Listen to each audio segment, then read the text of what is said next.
How you all doing out there? Thank you. Thank you. Thank you. I'm honored and I'm blown away, even though this is my 25th year plus doing this. I've been doing this for a quarter of a century now, which is quite amazing for me in the process. Thank you.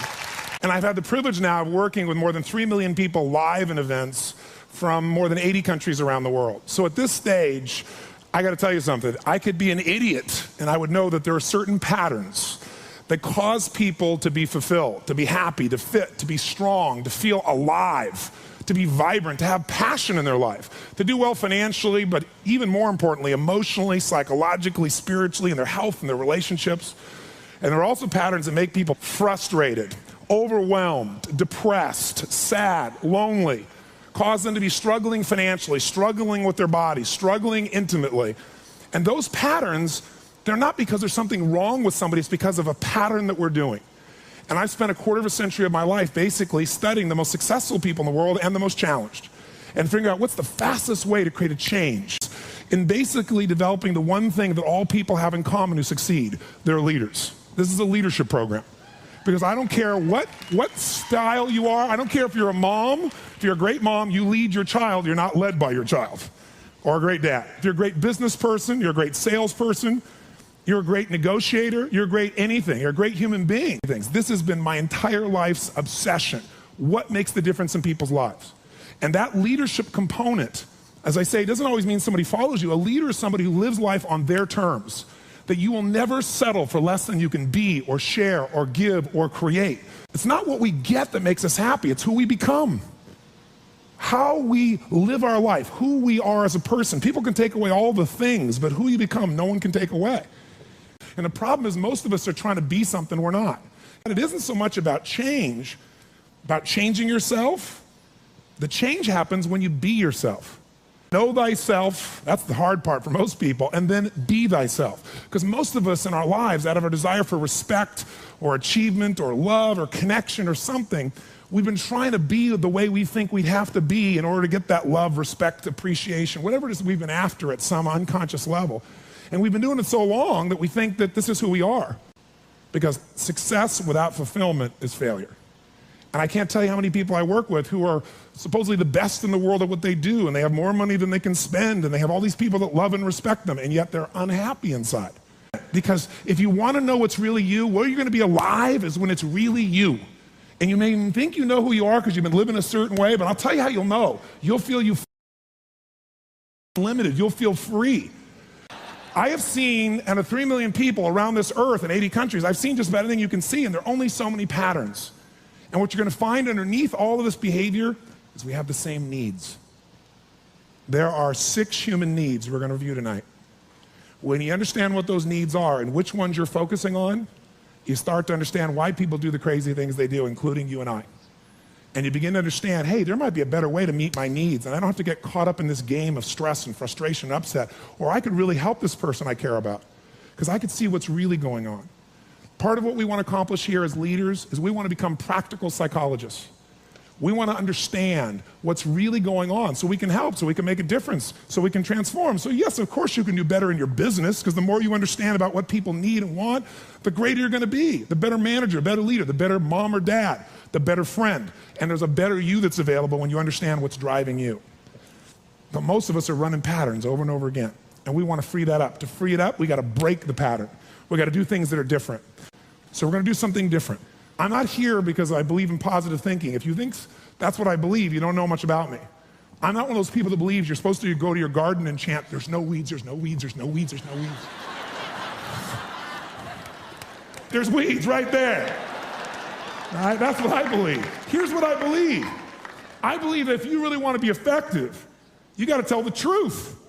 In fact, there's 3 mandates of leadership, if you want to jot them down, that may be the foundation of everything that I believe, and I hope that you will see as something that's useful for your own life to remember, because it's so fundamental. So the first mandate to leadership is not just to be positive. First mandate to leadership is see it as it is, but not worse than it is. The first secret to be an effective leader in your life, whether it's you want to lead your body from the location it is right now you're unhappy about, you don't have the energy you want, your body's not where it wants, to where you want to be, that's leadership. You want to transform your business, that's leadership. Your income, that's leadership. You want to help your children, that's leadership. You're going to be a leader? Step number one, tell the truth. See as it really is, but don't make it worse than it is so you have an excuse not to try. What takes guts is to put yourself on the line. What takes guts is to say, I'm going to make this work. What takes guts is to say, I'm going to believe, knowing I could be disappointed or devastated. But you know what? Disappointment's a good emotion if you learn how to use it. Anybody can see it as it is and maybe be honest, but here's the real secret. Can you come up with a vision? Step two is see it better than it is. That's part of what we're going to do this weekend. Seeing it as it is, you got to be honest. And there's not anybody in this room, including me, doesn't have areas of their life that can be made better. But if we can figure out what they are and tell ourselves the truth, regardless of what other people think, then we got a chance to make a change. I learned something from General Schwarzkopf, one of the best leaders I've ever met. And I got a chance to spend quite a bit of time with him over the years. And he said to me, Tony, I'll tell you the secret to leadership. He said, the whole secret to your life, for any group, any individual, is no...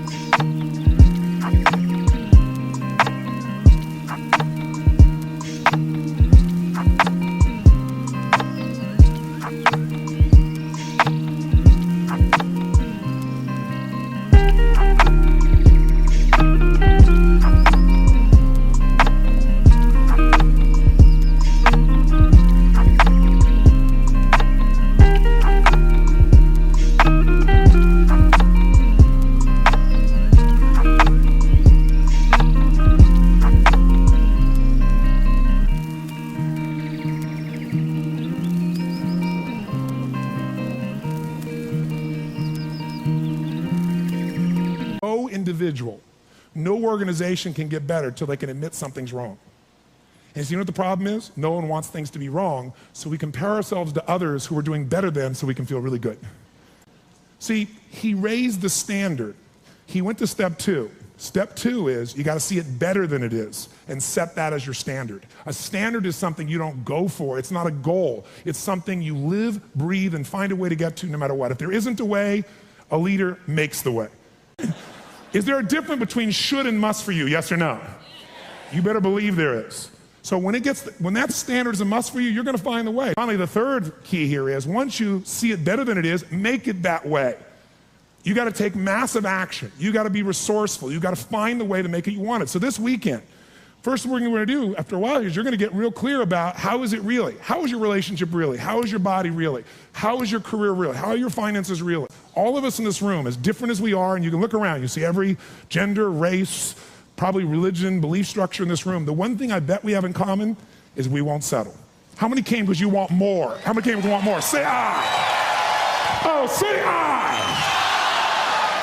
So whatever that more is that you came for, more energy, more focus, more determination, more confidence, more certainty, more love, more success, more playfulness, more of your body being where it is, more of your spirit alive, whatever it is. I can tell you this, whatever you think you came for, that's not why you came.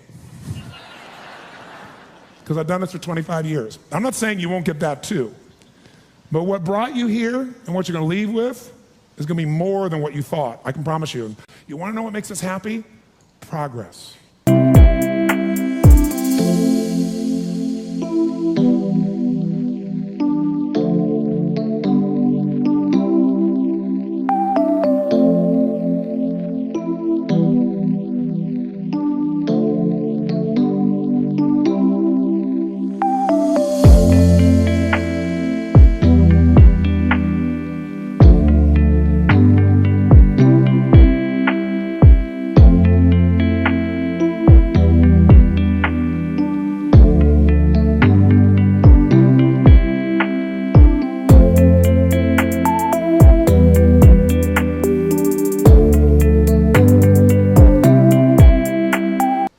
That's it. I don't care what you've achieved. If you don't feel like you're still growing, if you don't feel like you're still contributing, if you don't feel like there's some progress in your body or your mind or your relationship or your business, if you don't feel like there's progress, you're going to be unhappy. I don't care how big your life is compared to other people. Progress is the game, my friends. It's being alive. And if we're going to be alive, absolutely. Whatever your game plan is, it's ultimately to get to a certain feeling. And the truth is you can have it right now. This next few days is the beginning of that path, and we want to take it to a whole nother level. And let's start now.